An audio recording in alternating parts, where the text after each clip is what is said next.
बारामतीमधील तुळजाराम चतुरचंद महाविद्यालयामध्ये विद्यार्थ्याची हत्या करण्यात आली आहे। 12वी मध्ये शिकणाऱ्या विद्यार्थ्याचा कोयत्याने वार करून हत्या करण्यात आलेली आहे। हत्येचं कारण अजूनही अस्पष्ट आहे, पण अत्यंत धक्कादायक बातमी बारामतीमधून। बारामतीतल्या तुळजाराम चतुरचंद महाविद्यालयामध्ये एका विद्यार्थ्याची कोयत्याने वार करून हत्या करण्यात आली आहे। जयदीप भगत आपले प्रतिनिधी सध्या आपल्यासोबत आहे। जयदीप, ही घटना कधीची आणि हत्येचं कारण कळू शकलंय का?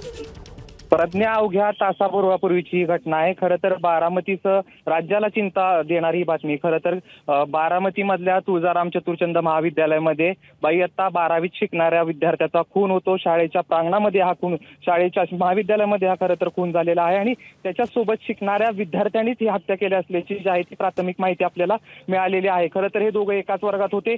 नेमका हत्येचं कारण अद्यापपर्यंत समजू शकले नसलं तरी अद्यापपर्यंत या ठिकाणी म्हणजे खरं तर हे पालकांसह विद्यार्थी म्हणजे जगतावरती ही प्रश्नचिन्ह निर्माण करणारी जी आहे ती गंभीर घटना बारामतीमध्ये घडलेली आहे। बारामतीतल्या तुळजाराम चतुरचंद विद्यालयामध्ये एका 12वी शिकणाऱ्या विद्यार्थ्याचा खून झालेला आहे। सुरुवातीला यांचं भांडणं झाली आणि भांडणाचं रूपांतर हाणामारीत झालं आणि एकानं कोयत्यानं दुसऱ्यावरती वार केलेला आहे। एकाला पोलिसांनी ताब्यात घेतलेला आहे, तर दुसरा जो विद्यार्थी आहे त्याच्यासोबत शिकणारा किंवा त्या खुनात सहभागी असणारा तो मात्र आता फरार झालेला आहे। पोलीस या ठिकाणी पोहोचलेला आहे। शाळेतले विद्यार्थी बाहेर काढले जातात, शाळेला सुट्टी दिली जाते। असं जरी असलं तरी एकंदरीतच जर ही घटना बघितली तर अतिशय निंदनीय आणि धक्कादायक घटना बारामतीमध्ये घडलेली आहे। प्रज्ञा, जयदीप, ज्यावेळी ही सगळी घटना घडत होती त्यावेळी त्यामध्ये कोणी हस्तक्षेप केला नाही का? थांबवण्याचा प्रयत्न केला नाही का?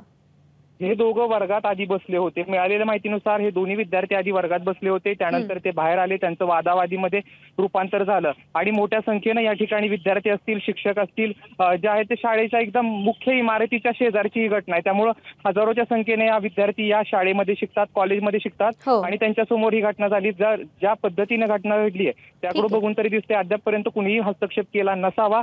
त्या विद्यार्थी रक्ताच्या थारोळात पडला, त्यातला एक विद्यार्थी पकडला गेला। त्यामुळे या सगळ्या प्रकरणाचा आता पोलीस तपास झाल्यानंतर उलगडा होईल। जयदीप, धन्यवाद दिलेल्या माहितीसाठी। एबीपी माझा, उघडा डोळे बघा नीट।